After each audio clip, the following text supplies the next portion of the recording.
I have note paper up here. I didn't write any fill in the blank stuff, so if you want to write notes, I'm just going to throw these back here. If you want to take some on the blank side. Last night we stayed up late, and I realized people were still there at midnight. I'm like, I'm going to bed. Like, I got to get up in the morning. And then 6:30, Roman got up, and he went to go help somebody move, and I'm like, it's 6:30. I'm tired. I'm going back to bed. I am 51 years old now this week, and I want to say I feel younger, but but man, the nights like this remind me like I don't.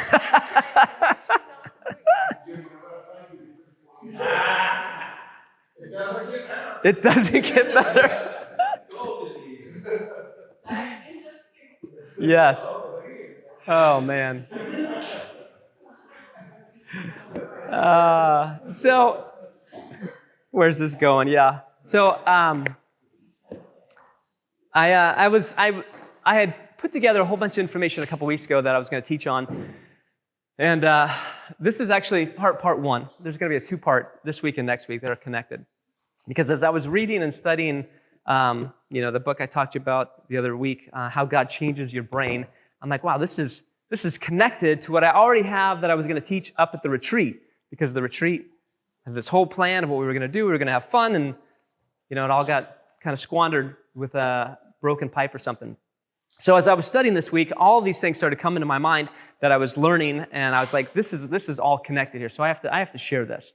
And so as I was putting this together and studying from this book and then opening up the Bible and seeing all these connections, I wanted to start with this idea that in this book, How God Changes Your Brain, they did a study on people in the United States, right? So we talk about ancient Near Eastern culture all the time.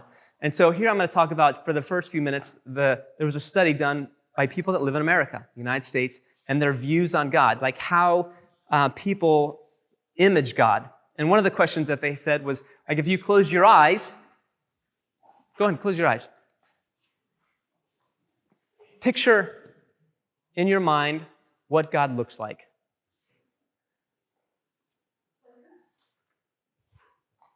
Okay, some people would say, like us, yeah.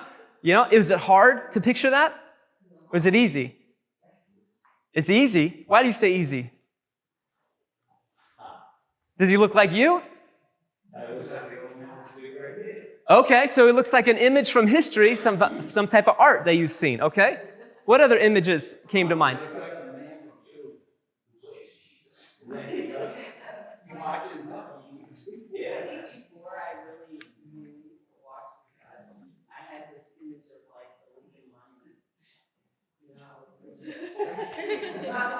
Oh, it was like my Facebook picture, like this? It was like God was this thing that was bigger than everything else and just kind of sat up on this throne and reigned. Sure. So there's all kinds of studies that they did, this their picture of holiness, like how do you envision holiness and all these different things that I found. And then it was talking about perceptions and how do you perceive God. And it gave a whole list of things, and they broke it down, and basically the United States perceives God in 4 different ways, right? He perceives God as an authoritarian. They perceive God as critical. They perceive God as distant. And they perceive God as benevolent, right? So I want to break these down a little bit and show, go ahead and go to the next slide. Their percentages of how they show these up, right? And so this was their statistics of what they put together. And so the authoritarian God, when you think of authority, what do you think of? What's authority mean? Power. Good. What else? Rules. Somebody tells you what to do. What else? Obedience. Good. Right? So 31% of the United States believes that God, or perceives God as an authoritarian. God is, in their words, God is an angry God. He is willing to punish anyone who is unfaithful or in their acts in an ungodly way. These people are typically they believe that God is highly involved in their personal lives and involved in the rest of the world. But they also believe that God causes things like hurricanes, tornadoes, natural disasters, human disasters, and he uses these as kind of like as a wake-up call for sin, right? Wake up. And they also believe that government should be run more like a theocracy, or the Bible, the values should be more influenced into the government system. So that's the authoritarian God, right? Then there's the critical God. Critical, when you think of critical, what do you think of? What's critical?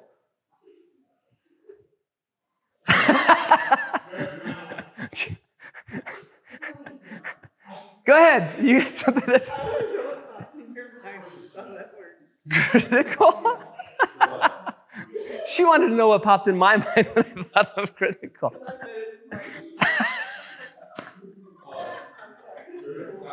When you think of critical, do you think of your spouse? Do you think of your parents when you think of critical? What do you think of? Like when you think of critical, what comes to mind? What'd you say? Your wife. A spouse? What else? A boss, okay? Yeah, he changes that word, doesn't he? This is critical. God, for the people that see God as critical, they see God as uncaring, as unfavorable. He has an unfavorable view of society. They see God as uncaring. That was one of the words that they used, yeah. Ah, there you go. Maybe she doesn't care about you. They see God does not intervene in society. He's critical, but he doesn't do anything to help you or benefit you.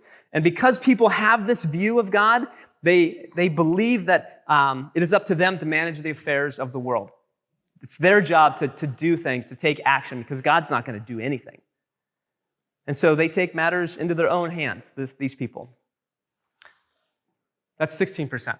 And then you have distant, 24%. They believe that God is uninvolved and doesn't really hold any opinions of the world. He's just kind of like, whatever happens. You know, whatever happens in the world, whatever you do in your personal life, it's up to you. Right? Thus, these people believe it's up to them to decide what's right and wrong. God doesn't have any determination or any, influence on what's right or wrong. They get to decide this is what we believe is right and this is what we believe is wrong. These are the people that are distant, that are the people that pray the least, go to church, synagogue, mosque, the least of everybody, because God is distant. They have no desire necessarily to do any of these things. And then you have the benevolent God. What's benevolent? Soft. Good. That's an interesting. Why did you say soft? Your wife is soft? Or embracing? Okay. Yeah, you recover quickly. Good. Compassionate. Gentle. The people that believe. Yeah. When I think of soft, I think of it in the context of like my kids use it. Like the negatives are like. You're soft. Yeah.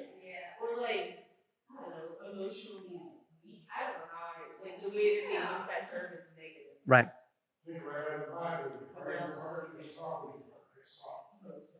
Couldn't hear you. I can't hear you. But in the Bible, when hardened Pharaoh's heart, Okay. he softened his heart, right? Okay. See? There you go. You got all these people helping you. Good job. People who view God as benevolent, they see him more as forgiving and likely to respond to, likely not to respond with wrath when we do something wrong, right? They see him as active in our lives. He listens. He participates to our prayers. He cares deeply about the suffering of other people. He cares about people that are hurting. But sometimes he causes pain and suffering to the people who follow him. As I looked at this, it was amazing as I was calculating. It's like almost 3/4 of the people on this page have a view of God that is angry, harsh, critical, or cold. That's our country that we live in. Now, neuroscience has found that, as I was studying this book, they've done all kinds of studies where on these tests, they put these little lobes or something on your brain, on your head, and every time that you would